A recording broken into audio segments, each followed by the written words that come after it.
ये हमारी टीम ने मार्कअप किया कि आपका शो टाइम में जो किरदार है उसका नाम रघु है। रघु है जी।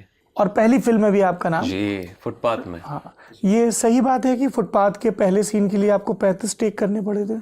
हाँ, 40 टेक देने पड़े मुझे। 40 थे जी। और फिर भी शूटिंग ख़त्म नहीं हुई। मैं बोल नहीं पाया वो डायलॉग।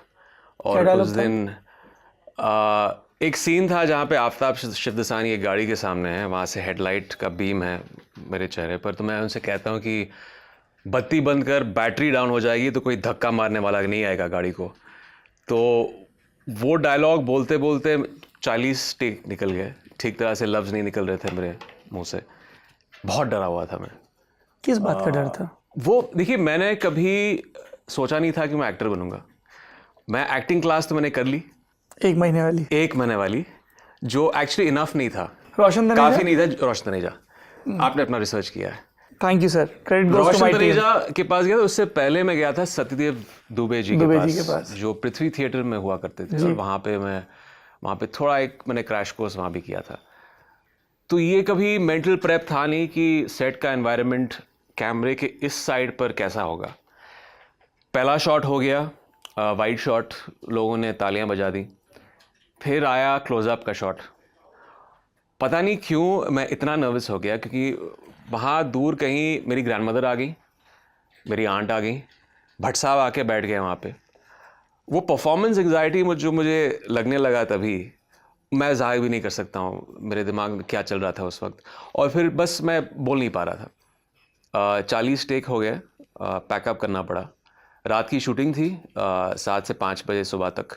2 बजे पैकअप हो गया था और मुझे लगा ये अभी बस मेरा मामला ख़त्म हो गया यहाँ पे, ये मैं एक्टिंग नहीं कर पाऊँगा। लेकिन फिर गाड़ी तक जब मैं चल रहा था तो विक्रम भट्ट जो फिल्म के डायरेक्टर हैं, उन्होंने मेरे कंधे पे हाथ रखा। Said that it happens to the best of them on the first day.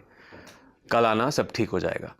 Bhatt साहब का मैसेज आया रात को, son this is ground zero for you, the only way from here is up. घर वापस गया 3 बजे, मैंने कुछ 100 मरतबा वो एक डायलॉग किया होगा। शीशे के सामने खड़े हो गया? नहीं, वो सबसे बैड एक्टिंग होती है अगर आप शीशे के सामने करोगे तो। ओके। बस लिविंग रूम में चल के मैं डायलॉग कर रहा था। फिर जाके अगले दिन पहले टेक में ओके हो गया, बस उसके बाद नो लुकिंग बैक। इंटरेस्टिंग। तो आपका मन था नहीं, आप कैमरे के उस तरफ थे, फिर ये एक्टिंग का सिलसिला कैसे?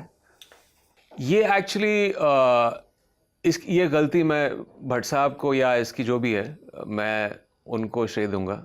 क्योंकि मैं जब विशेष फिल्म्स में आया था तो मैं असिस्टेंट डायरेक्टर के तौर पे काम कर रहा था। मैं एक फिल्म पे, कसूर फिल्म पे आए थे या लाए गए थे नुक्कड़ से पकड़ के? एक तरह से लाया गया था, क्योंकि मैं फिल्म इंडस्ट्री में कभी ये दूर दूर तक ख्याल नहीं था कि मैं कभी इंडस्ट्री में आऊँगा, ना कि डायरेक्शन में या एक्टिंग में। लेकिन क्या करते थे आने से पहले? आवारागर्दी